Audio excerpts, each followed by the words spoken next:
So some of you guys have been messaging me, what car do I actually drive? Well, obviously I drive an Audi, but some of you have been asking, is it an Audi S5? Is it an Audi A5? No, it is actually the B9 Audi RS5, which yes, it does mean that it is the twin turbo V6.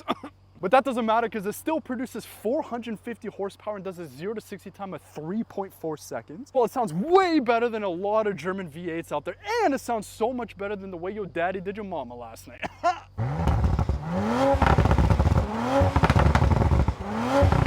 Oh my god!